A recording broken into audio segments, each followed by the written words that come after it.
Bom, como eu disse, eu ia fazer um segundo vídeo, né? O tema desse vídeo seria o inferno. Parece um tanto estranho, é tanta coisa pra gente falar, coisas engraçadas, coisas legais, coisas boas, mas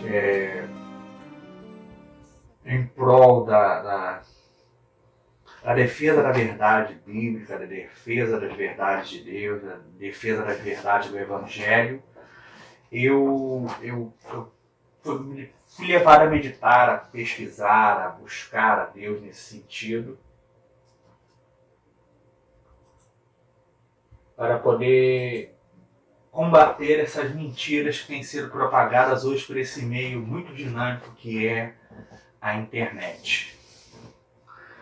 Então eu queria começar o nosso vídeo pedindo que você tenha paciência, que você assista primeiro, ouça, tá? É feito debaixo de estudo, debaixo de oração, não é de qualquer maneira que esse vídeo é feito, esse vídeo tem um propósito, esse vídeo não é... Eu tenho um canal secular, como eu já disse, mas eu não tenho movimentado esse canal, e eu espero que esse canal aqui seja para a glória de Deus e seja para benefício seu, para você que assistir esse vídeo seja de alguma forma agraciado, seja de alguma forma abençoado. Então eu vou ler Carta de Judas, na tradução de João Ferreira de Almeida, revista e atualizada, que é uma excelente tradução, nós temos, muito boa. Outra tradução muito boa que eu aconselho é a NVI, principalmente de estudo. Se você tiver condições em vista, compre uma NVI de estudo, tá? Principalmente você que tem ministério, você que o qual Deus tem chamado para a obra. Eu sou Paulo Barros Cinza, só Deus tendo misericórdia de mim. Não sou ninguém, sou apenas Luiz Fábio Dias. Judas, que só tem um capítulo, versículos de 3 ao 4. Judas, versículos 3 e 4.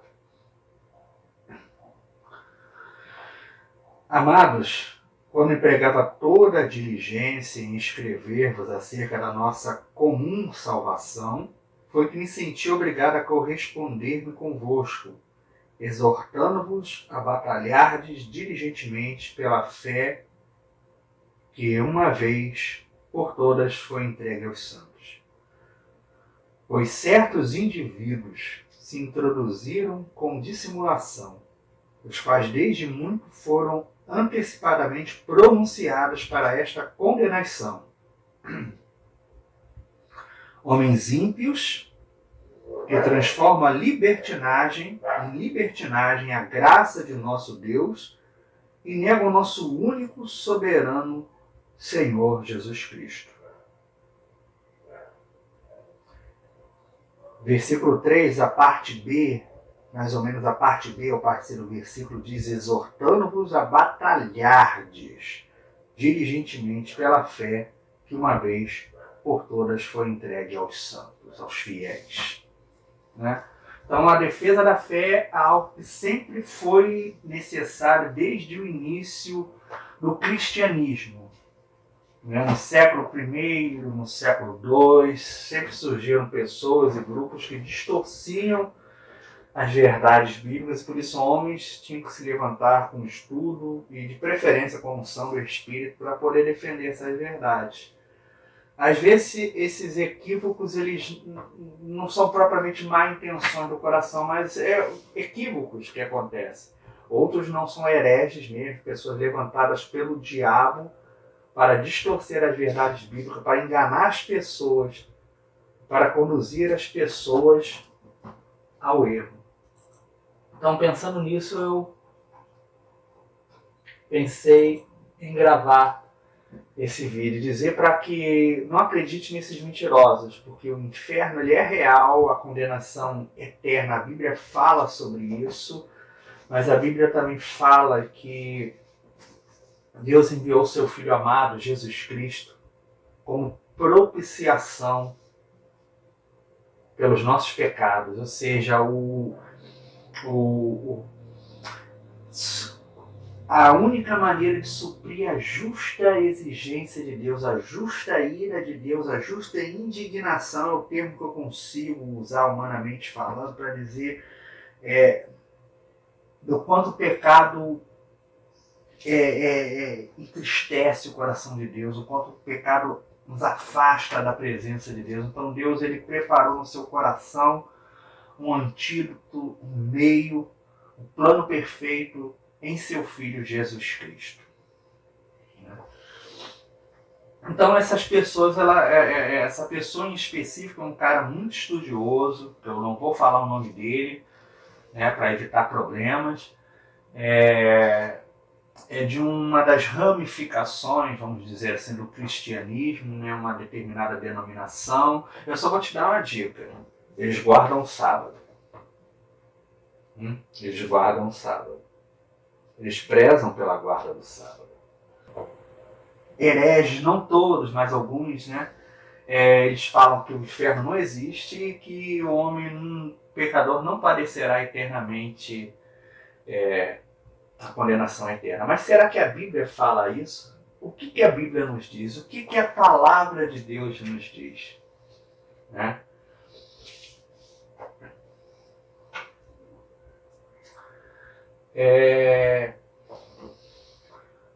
Um dos argumentos que eles utilizam é que a palavra inferno ela foi colocada posteriormente na tradução para o latim da Bíblia Sagrada. E a famosa tradução para o latim, muito conhecida e que se tornou durante muitas décadas ou até mesmo séculos, podemos dizer assim, como sendo a tradução oficial da Igreja Católica, é a Vulgata Latina.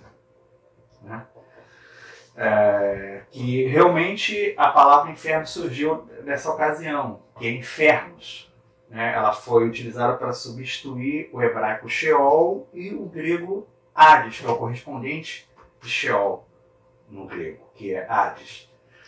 E poderia ser traduzido simplesmente em algumas passagens, em alguns contextos, como Sheol, né, que é a palavra hebraica, pode ser traduzido por pó, profundezas, sepultura ou morte, dependendo do seu contexto, como eu já disse, dependendo do seu contexto.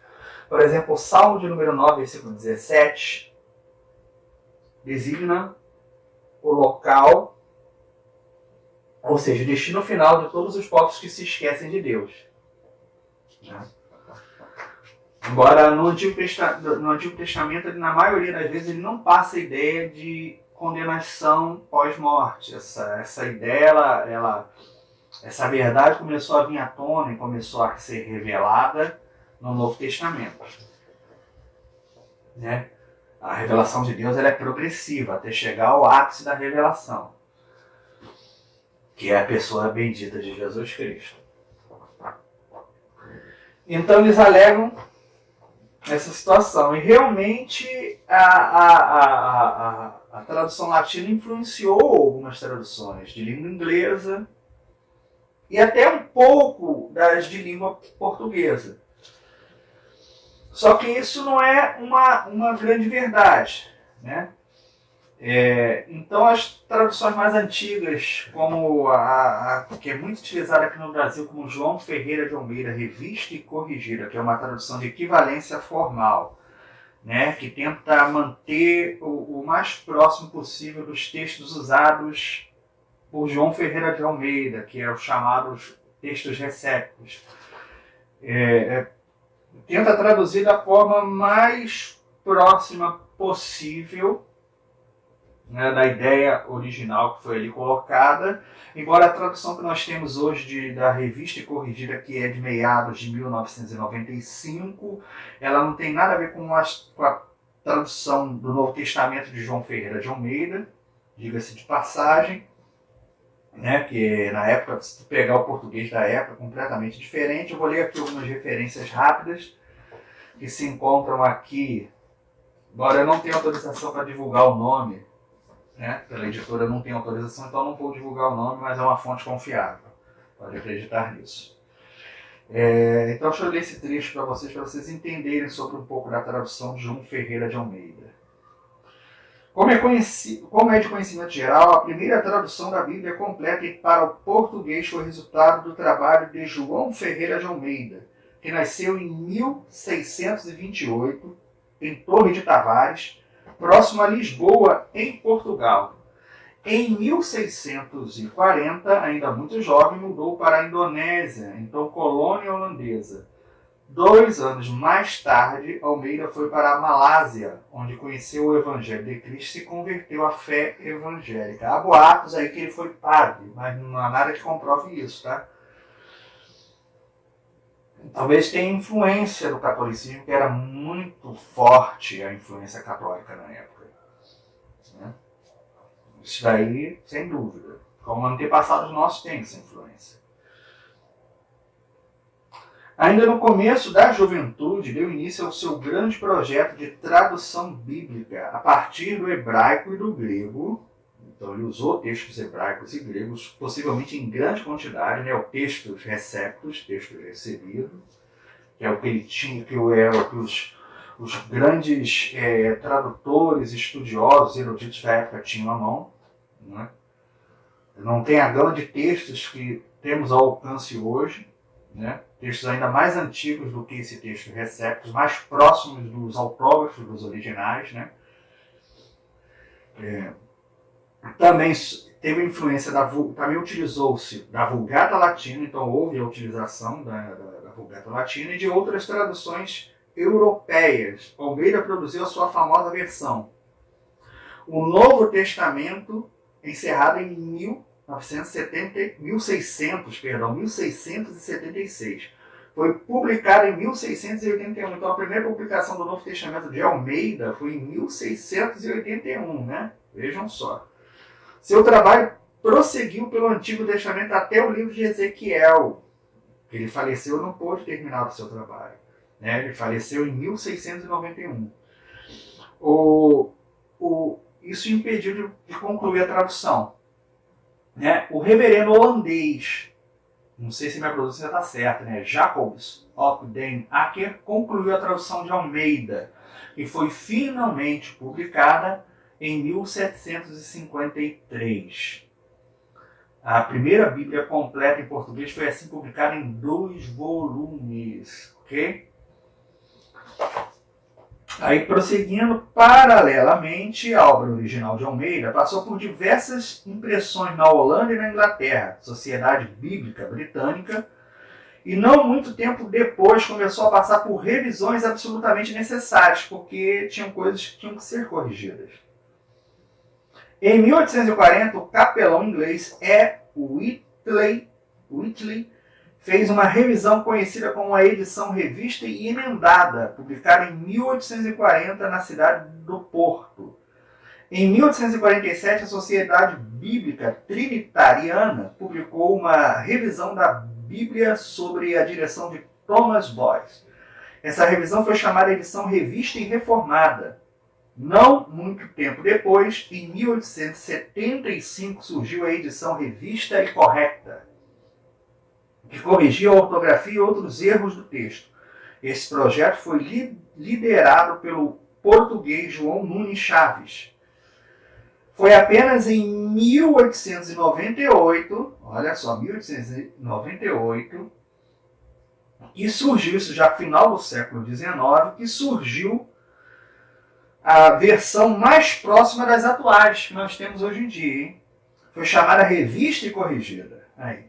A novidade foi a participação de brasileiros e seu sucesso no Brasil. Até 1940, a Bíblia era impressa apenas na Inglaterra e nos Estados Unidos, pelas sociedades bíblicas britânica, americana e trinitariana.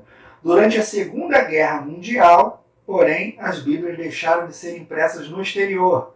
Assim, em 1940, foi fundada a Imprensa Bíblica Brasileira, ligada à Convenção Batista Brasileira, pioneira na impressão de Bíblias no Brasil. A data de 4 de agosto de 1944 marca a primeira impressão de cerca de 22 mil exemplares da Bíblia na versão revista e corrigida, na gráfica simplificada. As revisões do texto até então não visam aspectos críticos, técnicos e exegéticos. Eram revisões cosméticas e ortográficas, olha só, hein? Em 1917, uma nova versão marcaria a história. Surge no Brasil uma versão independente da linguagem Almeida. Tratava-se de uma tradução da Bíblia bastante literal e erudita que contou com a colaboração do famoso Rui Barbosa. A histórica versão, conhecida como a versão brasileira, infelizmente deixou de ser publicada algumas décadas depois. Em 1930, estamos chegando onde nós queremos, no contexto católico, uma nova tradução marcaria a época. A famosa versão de Matos Soares é publicada e recebe aprovação papal. Em pouco tempo tornou-se a versão mais popular entre os adeptos do catolicismo romano. Um pouco mais tarde, em 1956, uma nova revisão de Almeida foi publicada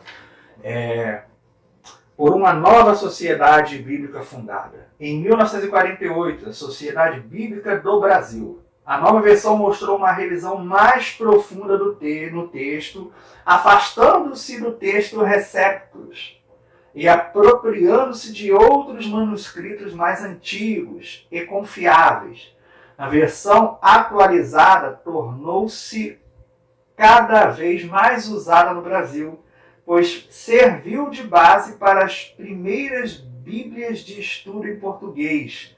A Bíblia Vida Nova, publicada em 1977 por Edições de Vida Nova. A Bíblia Scofield, a famosa Scofield, que tem Bom, deixa essa parte para lá, publicada em 1983 pela Imprensa Batista Regular. A Bíblia Anotada, publicada em 1994 pela editora Mundo Cristão. Além disso, também, a Almeida Revista Atualizada tornou-se o texto preferido da Igreja Universal do Reino de Deus.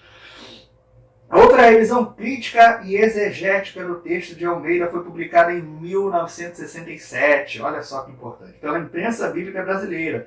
Foi chamada de versão revisada de acordo com os melhores textos em hebraico e grego. Essa versão foi pouco difundida e é usada quase exclusivamente por batistas. Tinham que ser nossos irmãos batistas, Na década de 1990 surgiram diversas revisões de Almeida. Estamos chegando à nossa época. A editora Vida publicou uma versão que ficou conhecida como contemporânea. A versão corrigida passou por diversas revisões, que é a corrigida, muito largamente utilizada no Brasil ainda, pelos protestantes, por diversas revisões para diminuir o arcaísmo e corrigir erros. Destaca-se a versão corrigida fiel da Sociedade Bíblica Trinitariana, de 1994, a corrigida, segunda edição da Sociedade Bíblica do Brasil, de 1995,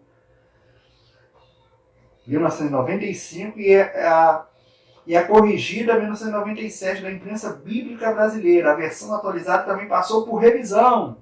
E em 1993 foi lançada a sua segunda edição com mudanças exegéticas e estilísticas.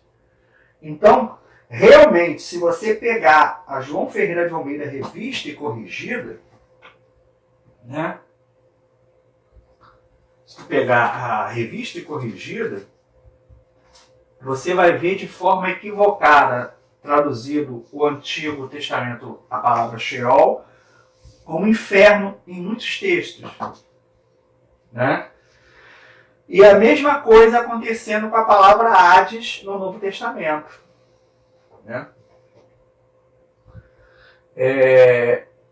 Sheol, palavra hebraica, pode ser traduzido por pó, profundeza, sepultura ou morte. Dependendo do seu contexto, tem isso também. Por exemplo, o contexto do Salmo 9,17 designa o destino final de todos os povos que se esquecem de Deus. Salmo 9,17. Salmo 9,17. Aí eu vou te dar as referências da palavra Sheol no Antigo Testamento, na revista corrigida, para você, com calma, meditar em casa, Se você tiver mais de uma tradução para comparar, vai ser muito bom, vai te ajudar bastante. Jó, livro de Jó 26:6, Salmos 9:17, Salmos 16:10, Salmos 116:3, Provérbios 5:5, Provérbios 15:11, Isaías capítulo 14, versículos 9, 10 e 15, Isaías capítulo 28, versículos 15 e 18, Oséias 13:14 e Jonas capítulo 2, versículo de número 2, traduzido de forma, podemos dizer assim, feliz, na João Ferreira de Almeida, revista corrigida. A palavra Sheol, segundo estudiosos, aparece mais 75 vezes no Antigo Testamento. Sheol, traduzido por sepultura, para alguns, pode se referir de modo mais geral ao mundo dos mortos, que no pensamento de alguns é onde habitam os espíritos. Seu correspondente no Novo Testamento, em grego, é Hades. Uma referência para você, Mateus 16:18. Quando você lê aí, na maioria das traduções, as portas do inferno não prevalecerão contra a igreja, ali no original está Hades.